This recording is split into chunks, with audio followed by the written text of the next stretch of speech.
जेवण म्हणजे फक्त पोटभरणं नसून ते चविष्ट आणि आरोग्यदायी हवं. म्हणूनच साई जीवन कोल्ड प्रेस्ड ऑइल बनवलंय सर्वोत्तम शेंगदाण्यांपासून. ना केमिकल्स ना उष्णता, झिरो कोलेस्ट्रॉल आणि ट्रान्सफॅट फ्री. प्रत्येक थेंबात शुद्धता, चव आणि आरोग्य. म्हणजेच तुमच्या हृदयासाठी आणि कुटुंबाच्या आरोग्यासाठी उत्तम. आजच साई जीवन निवडा, कारण आरोग्याला शॉर्टकट नसतो. महापालिकेचे स्टँडिंग चेअरमन हे बाहुले, रिमोट कंट्रोल कोणाच्या हातात? काँग्रेस गटनेते इंद्रजित बोंद्रे यांचा सवाल. कोल्हापूर महानगरपालिकेची काल झालेली स्थायी समितीची सभा मोठ्या वादात अडकली. आर्थिक हितसंबंध जोपासल्याचा गंभीर आरोप करत विरोधी पक्षाच्या सदस्यांनी सभापती आणि प्रशासनाचा निषेध नोंदवत अखेर सभात्याग केला. विशेष म्हणजे विरोधक बाहेर पडल्यानंतर विषयपत्रिकेतील तसेच ऐनवेळी मांडण्यात आलेले सर्व प्रस्ताव मंजूर करण्यात आल्याने प्रशासनाच्या भूमिकेवर प्रश्नचिन्ह निर्माण झाले आहे. महापालिकेच्या ताराराणी सभागृहात 7वी स्थायी समितीची सभा पार पडली. सभेत रेसकोर्स नाका आणि टिंबर मार्केट येथील जीर्ण व धोकादायक कमान तसेच जकात नाका इमारत पाडण्याचा प्रस्ताव मंजुरीसाठी मांडण्यात आला. याशिवाय नागरिक व ठेकेदारांकडून जमा झालेल्या अनामत रकमा परत करण्याचे प्रस्तावही चर्चेसाठी ठेवण्यात आले. मात्र या नियमित विषयांनंतर विरोधी सदस्यांशी कोणतीही चर्चा न करता सभापती विशाल शिराळे यांनी अचानक 4 ते 5 नवीन विषय सभेत मांडण्याचा प्रयत्न केला. यामध्ये सरस्वती गाळेधारकांना गाळेवाटप, आरोग्य विभागासाठी जेसीबी, ट्रॅक्टर ट्रॉलीसह विविध उपकरणांची खरेदी तसेच तावडे हॉटेल ते शिवाजी पूल उड्डाणपूल प्रकल्पाचा समावेश होता. विरोधी सदस्यांनी या विषयांवर सविस्तर अभ्यास करून पुढील सभेत निर्णय घेण्याची भूमिका मांडली. परंतु सभापतींनी माझा आदेश आहे, सर्व विषय मंजूर करा असे निर्देश दिल्याने वातावरण तापले. यानंतर संतप्त सदस्यांनी विरोधकांनी सभात्याग केला.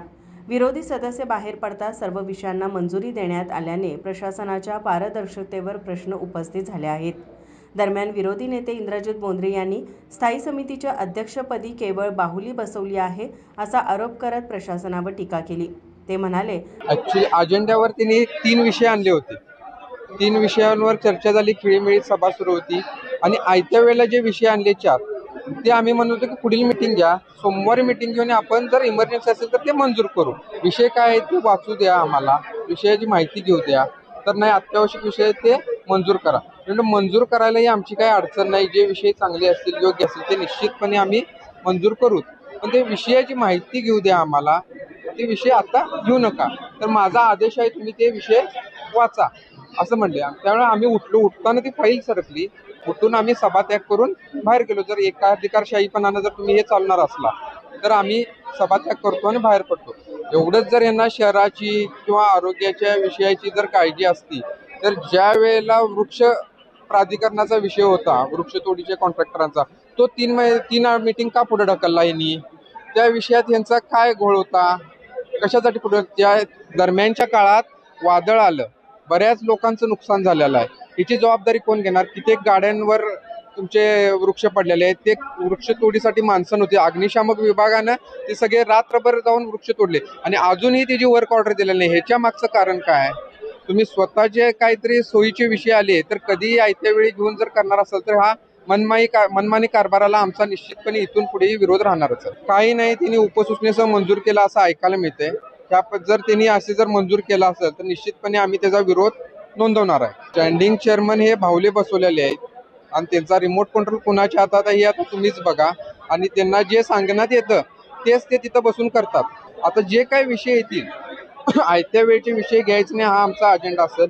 विषय आयत्या वेळी आला तर ते विषयाच्या फाईल वाचणे किंवा तो विषय काय हे समजून घेण्यासाठी 1 तास 1.5 तास जातो. ते मीटिंगमध्ये तो वेळ मिळत नाही आणि ऐन टायमाला आणून मंजूर करण्याचं मागचं कारण काय हेच आम्हाला अजून समजलेलं नाही. जे काही शहर हिताचे विषय असेल त्याला निश्चितपणे आम्ही सपोर्ट करणारच आहे. जर काय हे असे अनाधुनिक कारभार आणले किंवा जे अनावश्यक विषय आणले तर त्याला आम्ही विरोध करणारच आहे आणि आयत्या वेळी त्यांनी विषय आणू नये तिथून. हे आता त्यांच्या कानावर गेलेलाच आहे. सोमवारचे जे विषय असतील अजेंड्याचे, स्थायी समितीचा अजेंडा आणि जनरल बॉडीचा हा वेगळा आहे. निश्चितपणे जे अजेंड्यावर विषय आहेत त्या विषयावर आमची चर्चा होईलच आणि हा विषय काय सगळ्यांच्या कानावर गेलेला आहेच. आम्ही आमच्या नेतेमंडळींच्याही कानावर घातलेला आहे. नगर सचिव सुनील बिद्री, नगरसेविका प्रतिज्ञा उत्तुरे, नगरसेवक प्रवीण केसरकर, अमर समत, प्रवीण सोनवणे, सुभाष बुचडे, पवन मोकाशी आदी सदस्यांसह अतिरिक्त आयुक्त रविकांत अडसूळ, शिल्पा दरेकर, उपायुक्त किरण धनावडे उपस्थित होते. माझा महाराष्ट्र न्यूज कोल्हापूर.